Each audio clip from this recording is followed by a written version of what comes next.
Hey, hey, hey! Welcome to another edition of the SlimBodyLaserSpa's Health and Wellness Show. My name is Dr. Travis Stork, and I'm a doctor of chiropractic, and I'm full of energy and life and ready for this lockdown to go away. Get back to work. That's my goal, is to get back to work, everybody. And so what we're talking about here today is about your life, your health, and your wellness. And I want you to know a little bit about some of the truths and things that I have learned over the years about health and wellness. That's really why I'm here, to teach you that and to share my knowledge with you so you can have the information and the knowledge to make better choices. It really is about making choices, isn't it? Day in and day out, you got to make the right choice.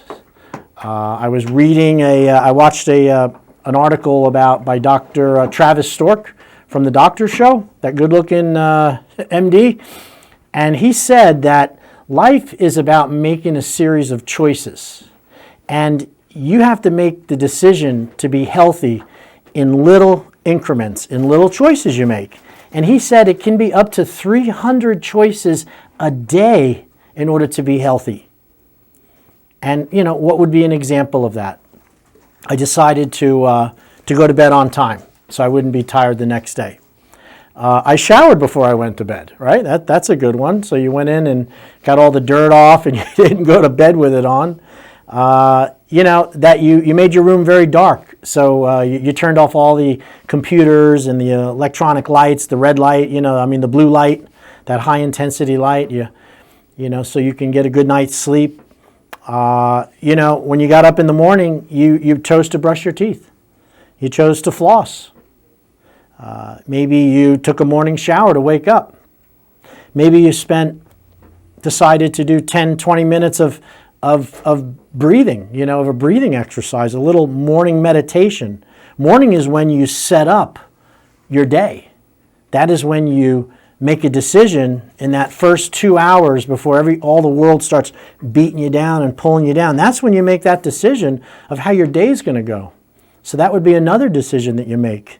Maybe the next decision is, I'm going to stick this 20 minutes out because, I got to go to work, So the other one is, what do you choose to put on TV in the morning? You watching the news? You want to hear more about the corona deaths, the corona infections? They probably don't apply to you as much. It just creates anxiety, knocks your health down. And then from there, what are you going to have for breakfast? What is your choice? Are you going to eat breakfast? Okay, maybe you realize that, having a bagel or a muffin or just grabbing a coffee and not eating anything is probably a bad decision. So you make a decision to have some good protein, some healthy food in the morning. Maybe you do some stretches.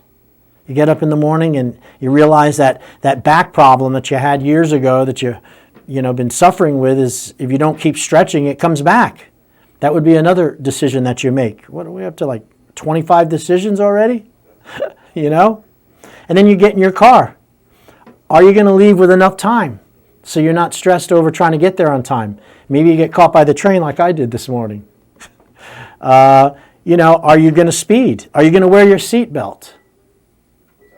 Right? Are you going to make sure that your passengers are safe and they're belted in also to care for other people? Are you going to give that person that's trying to squeeze into traffic, are you going to give them that boost to get in there, give them that little room to help somebody else? Right. And we're not even at work yet. Right? So it can go on and on. These choices are little choices that we make that over time make you a healthier, happier, more vital, more whole person. So what you want me to continue? I got a little text. Continue, Doc. All right, so now you're at work and maybe you're self-employed or maybe you're not, and you decide that if I'm going to work, I'm going to do my work, and you stay off the internet. Maybe you have it set up so you're only checking your emails when you first get in at 12 o'clock and at the end of work. Have a pattern, a schedule for checking emails. They can rob you of so much valuable time. Maybe you're scrolling through Twitter. I would suggest you stay off of Twitter. unless you're into abuse, the Twitter mob. They count on you to be there. But, you know, at work is we spend most of our waking moments at work.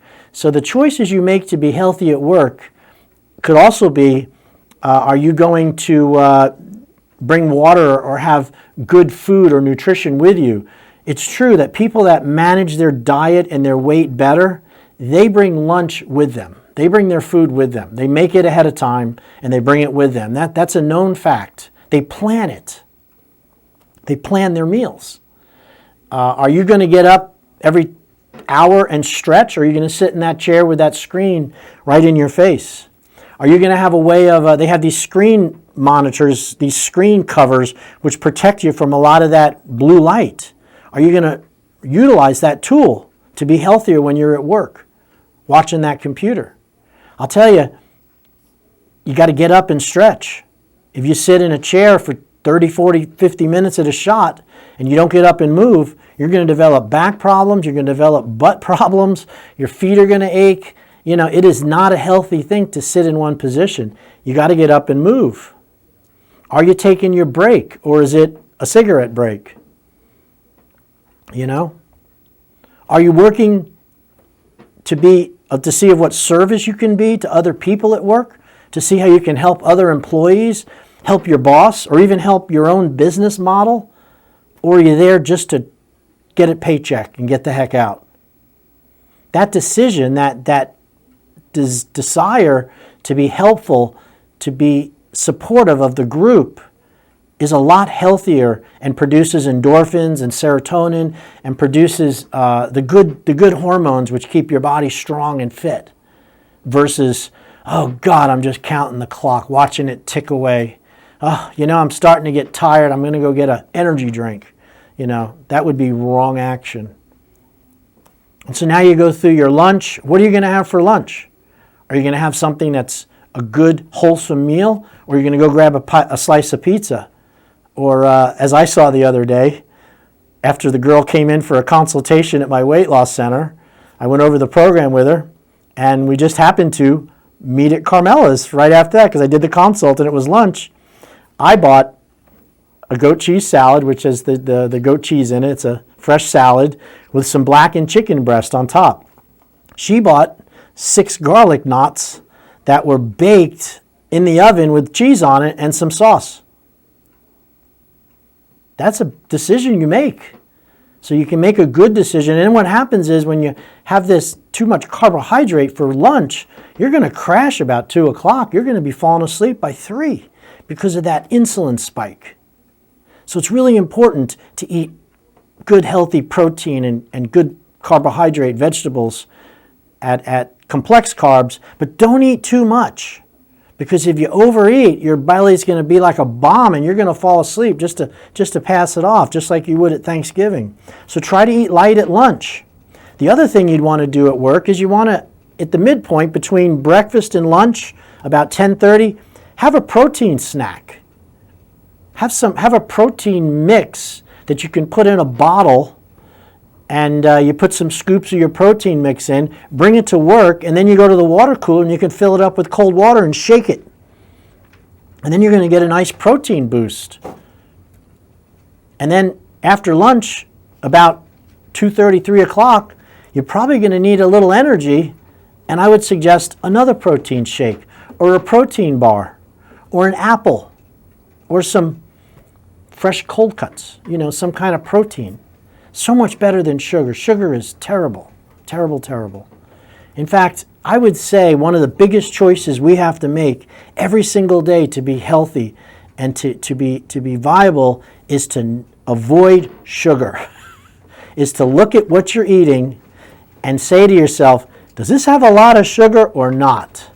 If it has a lot of sugar, you should be warned about that, because diabetes is affecting 50% of our country has pre-diabetes. If you're an adult, you have pre-diabetes. The ones that are pre-diabetic, it's like 20-30% of our country is now diabetic. And it's from sugar. It's from sugar and processed foods and the sugar in everything. In fact, back in the early 1900s, the amount of sugar that we ate in 1 year was equal to what we eat in 1 day today. I read that statistic just this week. Let me repeat that. Sugar was so rare in food in the late 1800s and early 1900s that the amount of sugar they got all year was equal to what you eat in 1 day. And we wonder why we have an obesity epidemic. So that's a choice I know that I have to make 10, 15 times a day. So what other good health choices do I make in order to be healthy, as Travis Stork, that MD, had pointed out? So now you get into your getting ready to get off of work, and are you going to finish, you're going to check your emails, make your connections, send people messages, and then let me ask you something. When you leave the office, do you unplug from the office or the work? Do you stop it and go to the next part of your life, which is to relax for the next few hours? Or you get into the car and you just dread the traffic and you didn't give yourself enough time, and now you're stressed again, and now you're going to have health issues from that. And as you go through work, you go through driving home, and you come in the door, usually when I come home, it's the honey-do list. Feed the dog, he threw up, I'm not cleaning that. Are you going to do it? Are you going to complain?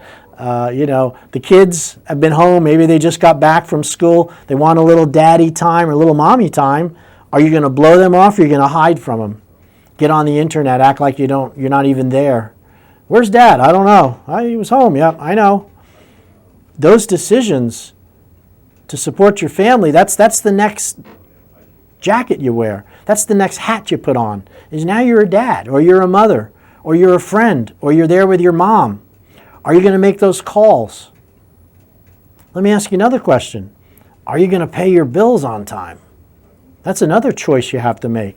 If you don't pay your bills on time and you don't manage your finances, you're going to have health problems because of the stress and the worry that comes from it. And then, are you going to help with the dishes? Make the wife a meal, or make your family a meal, or bring a meal to your aging mother or father somewhere?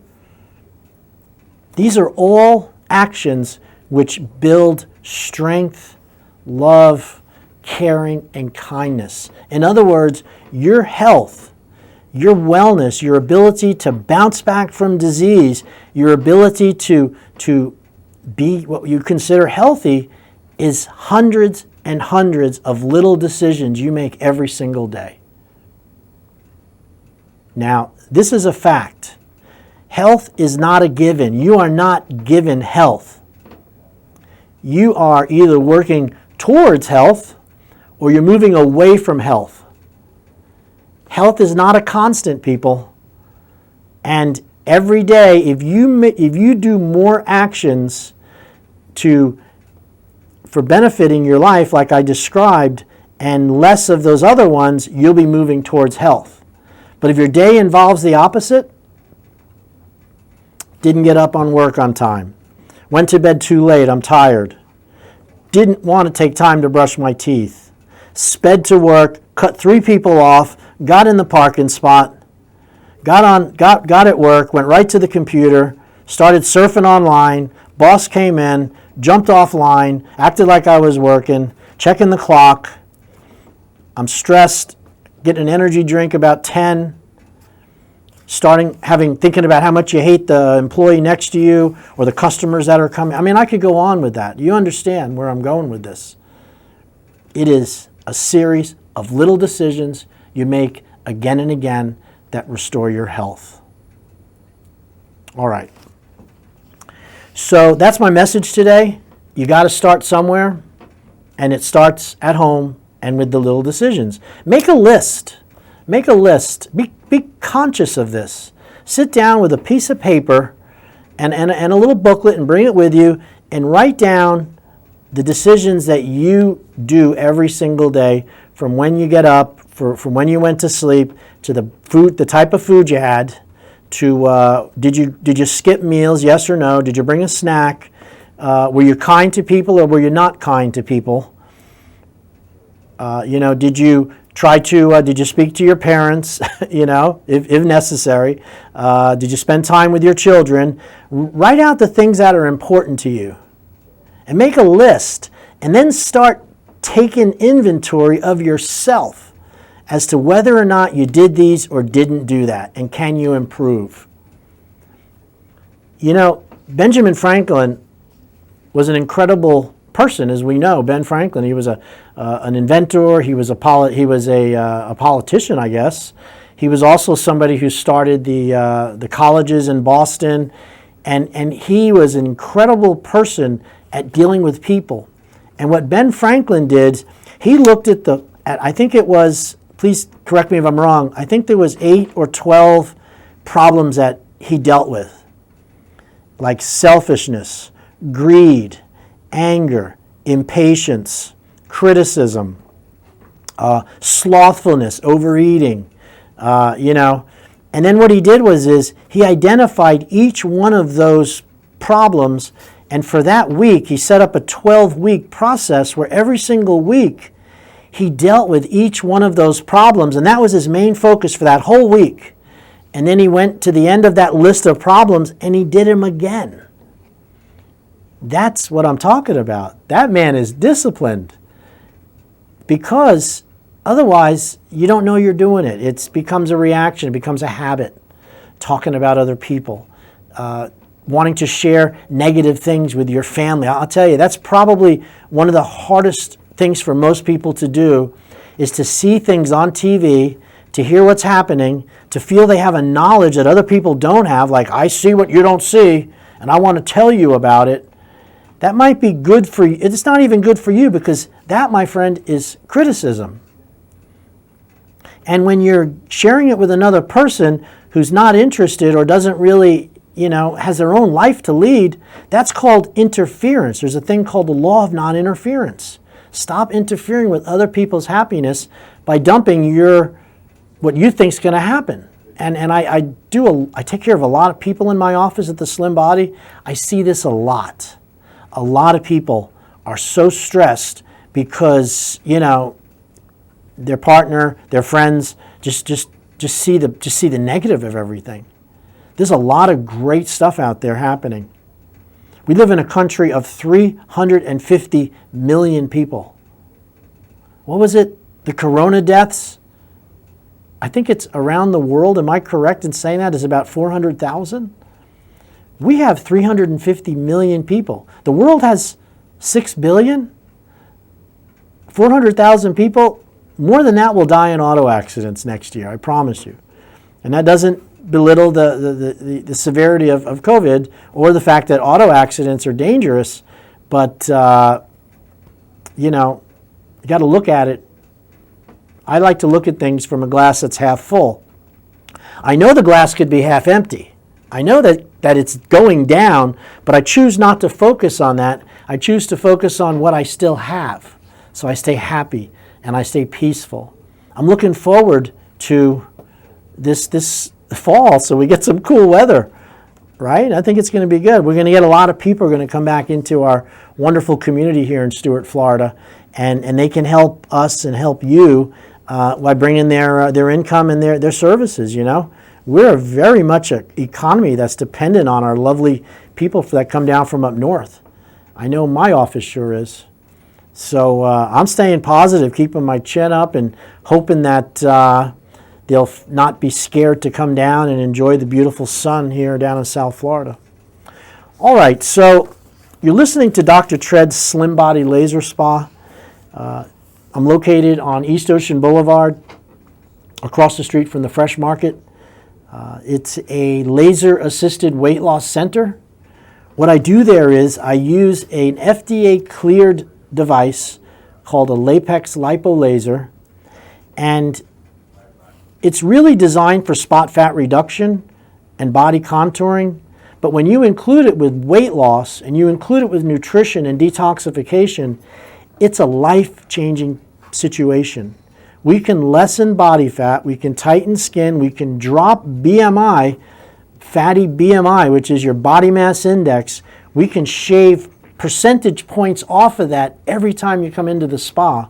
Now with this high risk of COVID, And obesity is number 5 of the risk factors, of one of 5. So there's 5 risk factors: heart disease, diabetes, cancer, stroke, breathing problems, and then obesity. I can help you with the obesity, and then everything else will get better.